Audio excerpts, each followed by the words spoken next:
Assalamualaikum warahmatullahi wabarakatuh. Bertemu lagi dengan saya Lusita Priadianti di mata kuliah Manajemen Mutu Pelayanan Kesehatan Reproduksi.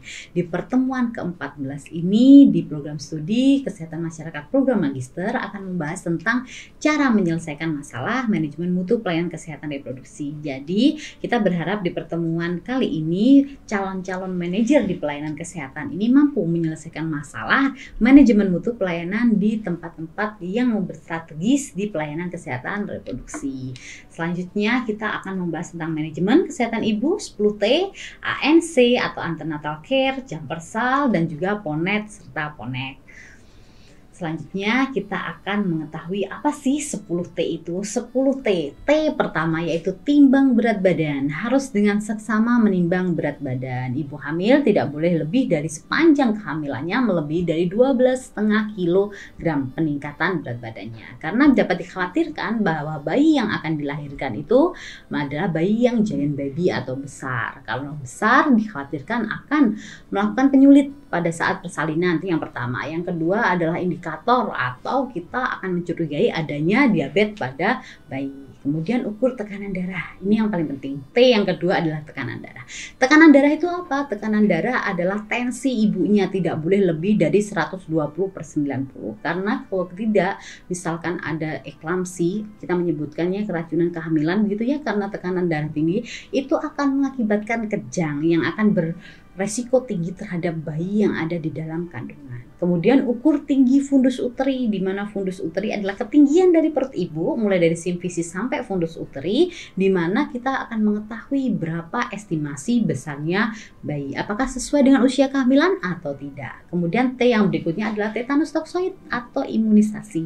Di sini untuk mengetahui atau untuk mencegah terjadinya penyakit tetanus pada bayi. Kemudian T yang berikutnya tentukan status gizi atau lila. Lila itu apa? Lingkar lengan atas, di mana lingkar lengan di sebelah kiri dari ibu hamil tidak boleh kurang dari 23,5 cm. Kalau misalkan kurang dari itu berarti akhirnya apa? Dia dicurigai untuk kek atau kurang energi kalori, sehingga harus diberikan nutrisi yang adekuat.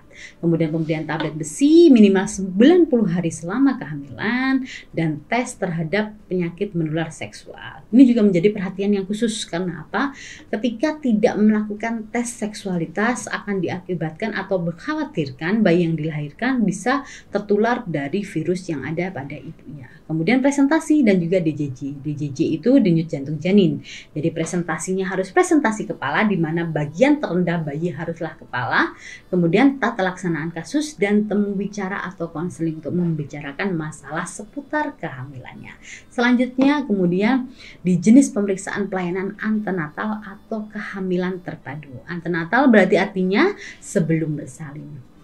Kita harus mengetahui pertama di trimester pertama, berarti di kehamilan bulan ke-1, bulan kedua, bulan ketiga sama, yang dilihat adalah keadaan umum, suhu, tekanan darah, berat badan, lila, pemeriksaan HB, golongan darah, protein urin, sampai dengan USG. Itu tidak dilakukan, jadi hanya sampai golongan darah saja. Kemudian di trimester kedua, di bulan ke-4, 5, 6, keadaan umum diperiksa, suhu tubuh, TFU atau tinggi fundus uteri juga, presentasi janin juga, DJJ juga dilakukan. Kenapa tidak dilakukan di trimester 1? Karena belum ada. Biasanya di trimester 1 masih berbentuk bongkahan darah saja. Kemudian di trimester ketiga, keadaan umum tetap dilihat, kemudian di TFU presentasi DJJ tetap dilihat, ditambah lagi pemeriksaan HB. Untuk persiapan apa? Agar menjelang persalinan ibu tidak anemia. Karena kalau ibu anemia akan berakibat pada perdarahan pada saat postpartum atau setelah melahirkan. Dan itu semua rutin.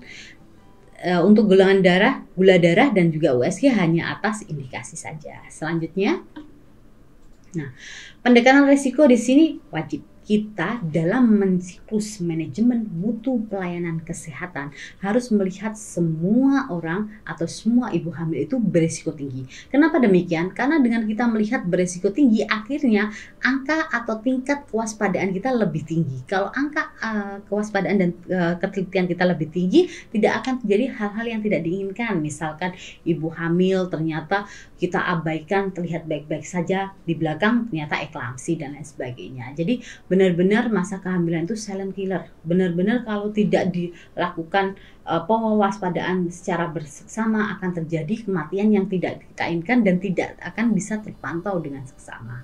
Selanjutnya, kondisi akan terbalik ketika cakupan pelayanan kesehatan maternal membaik. Tetapi kenapa AKI meningkat? Nah, kita lihat ada beberapa faktor. Salah satunya SDM.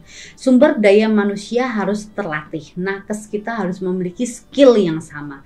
Bagaimana jika skill yang sama tapi tidak ditopang dengan fasilitas yang mumpuni? Berarti ada beberapa kemungkinan.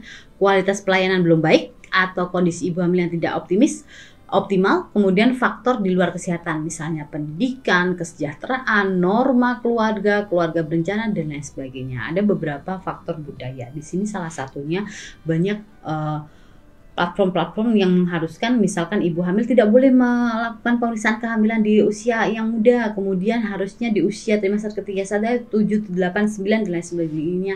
Itu tidak bisa dilakukan seperti itu. Selanjutnya, jejaring layanan KIA seperti ini.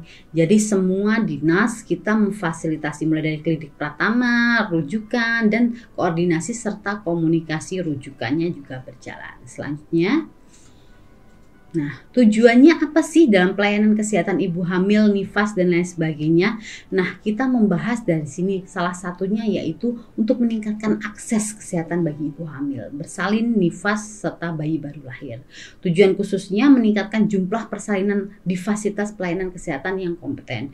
Banyak sekali misalkan dengan tanpa adanya jaring pelayanan persalinan secara gratis ini, ibu-ibu yang memilih ke dukun, kemudian tidak ke nakes dan lain sebagainya. Ini merupakan suatu hal yang kita hindari karena dengan minimnya pertolongan persalinan oleh tenaga kesehatan, maka akan tinggi yang namanya angka kematian ibu. Itu adalah salah satu siklus dalam manajemen mutu pelayanan kesehatan reproduksi. Selanjutnya, sasarannya di mana saja, dari atas turun ke bawah. Kita mulai dari Dinas Kesehatan Kabupaten Kota, harus mulai memetakan.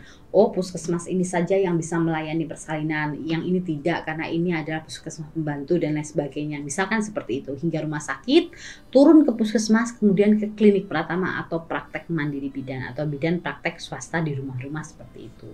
Selanjutnya, nah, kita harus bisa mengetahui apa sih PONET dan PONEK itu. Salah satunya adalah perbedaan kompetensi mereka. Kalau teman-teman sekarang melihat di puskesmas ada tulisan besar di dekat UGD PONET gitu ya, berarti artinya pelayanan obstetri neonatal emergency dasar.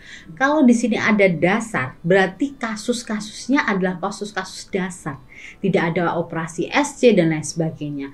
Yang menentukan siapa klasifikasi dari tenaga kesehatannya. Tenaga kesehatan dasar. Tidak ada objinnya di sana. Tidak ada bidan yang sudah terlatih di sana. Hanya beberapa faktor dasar saja. Jadi pelayanan obstetrik dan juga neonatal saja. Selanjutnya, jika PONEK, di sini pelayanan obstetri dan neonatal emergensi komprehensif ada di rumah sakit, tetapi tidak menutup kemungkinan beberapa puskesmas yang mampu menyediakan SDM yang berkapasitas baik. Dalam arti bidan terlatih atau ada objinnya, dia bisa melayani PONEK. Dan ini berlaku rujukan sejajar atau horizontal. Artinya sesama puskesmas bisa merujuk ke puskesmas lain. Artinya puskesmas PONEK bisa merujuk ke puskesmas PONEK. Nah, seperti itu, tidak harus ke rumah sakit. Karena ada beberapa kompetensi komprehensif yang selanjutnya akan dijelaskan di slide berikutnya ini. Nah, kriterianya seperti ini. Puskesmas dengan sarana pertolongan persalinan, itu kalau PONEK dasar ya, Bapak Ibu, teman-teman sekalian. Kemudian puskesmas sudah berfungsi menolong persalinan, mempunyai fungsi sebagai subcenter rujukan, memiliki seorang dokter, seorang bidan terlatih, dan seorang perawat terlatih. Tersedia jumlah sarana kesehatan yang memadai serta jenis pelayanan terkait dengan penyebab kematian ibu. Selanjutnya, kalau kriteria PONEK, ada dokter jaga terlatih di UGD mengatasi kasus emergensi, perdarahan, sungsang, lintang, dan lain sebagainya. Dokter bidan perawat mengikuti pelatihan tim PONEK karena kita di Ponek karena komprehensif berarti harus mengedepankan rujukan. Di sini kasusnya harus tingkat lebih tinggi daripada yang dasar atau tadi yang kebanyakan ada di puskesmas.